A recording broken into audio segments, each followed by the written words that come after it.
Hello everyone and welcome to Automotive History Through Diecast. Today we got mostly M2s, a couple Johnny Lightning. I haven't been finding them a lot lately. This is old stuff that I just haven't shown you guys. My Walmart hasn't had anything Hot Wheels new in a long time.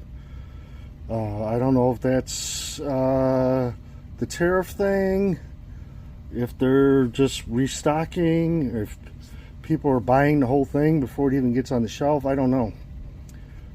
But we'll start with the stuff I'm not going to open. So here is this hauler, Z28 Camaro, and the Chevy ramp truck lowered. I mean, pink, it doesn't look bad on this. I kind of like it. So we got that one. We got this one, which, yes, I spent a lot of money on, but I thought it was cool. And since I wasn't finding anything else anyways, here's this one. It's got the van, G10 van, and the Chevy Camaro, IROC Z. And the last thing I got that I'm not going to open is these builder kits. I don't open. Otherwise I just have lifts everywhere and tires and rims everywhere. I just keep them like this. So those are the three things I'm not going to open. All the rest I will open. Obviously I was super excited to get this one. Here's the Grand National. It looks beautiful. I would have never thought the black and white with the orange in between would look so nice. But yeah, I'm excited to open that one. Then, you know, we got to have our Daytonas, M2 machines, #1 diecast. I pretty much pick up any of these Daytonas they make. Trans Am's quickly becoming one of my favorite M2 castings, next to obviously the Grand National first, but this Trans Am casting is starting to be really nice. I really like to find that Trans Am hauler. You know, but I can't find it, and everyone wants like 40-50 bucks, and I don't want to spend that much.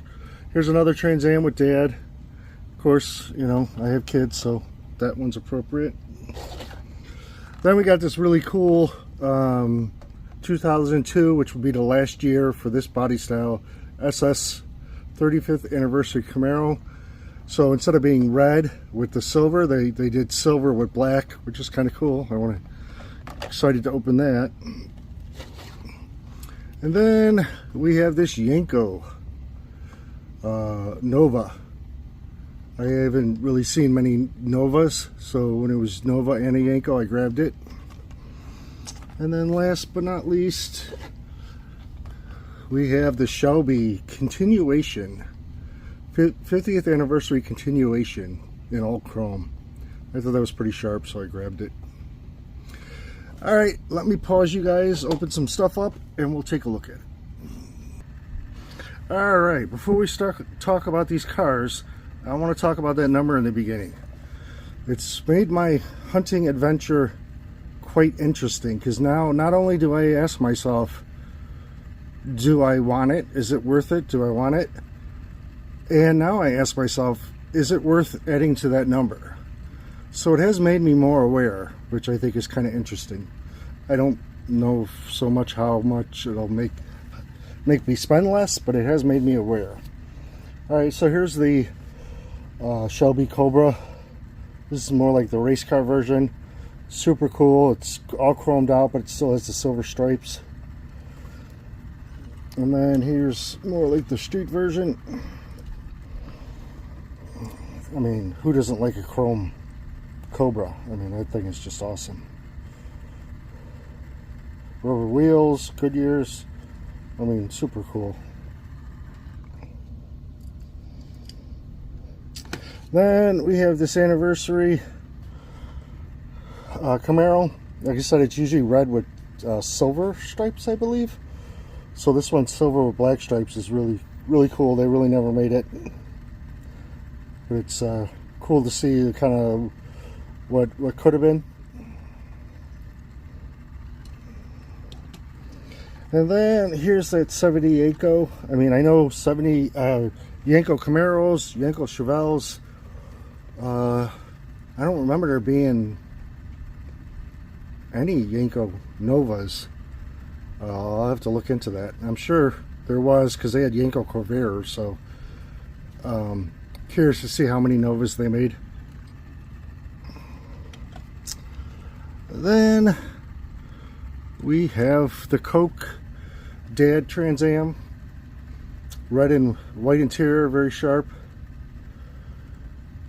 I don't know if I like the white rims, maybe would have liked silver better, but still pretty cool. Love how they got the exhaust coming out right. Instead of coming straight back, they have it turned down with the two pipes. And then here's this one. I really like this because a lot of the companies, they skip out. They don't put all these gold lines for the accents. They put the bird on, but they don't put the gold lines, and most of them have T-tops, so being a hardtop is cool.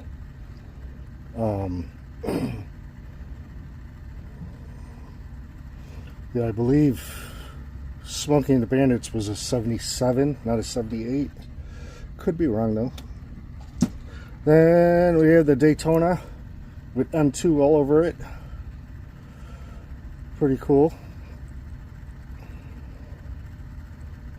You know, like something like this. I love this casting, and I get all of them, but this will go right into a case, and I won't see it. It won't go on the shelf. But I guess I can always reflect back on it later. And then the last one, which I found interesting, when I try to shut my hood, it doesn't shut. It pops right back open. So I guess this one's going to display with the hood open. I think this is an awesome combo of the black, red, orange, and white. If they would have made one of these in real life, I probably would have bought this instead of the all black. I just think it looks super cool. Or maybe if they kept going, so they finished in 87, if they made an 88 Grand National and it was these colors, that would be cool.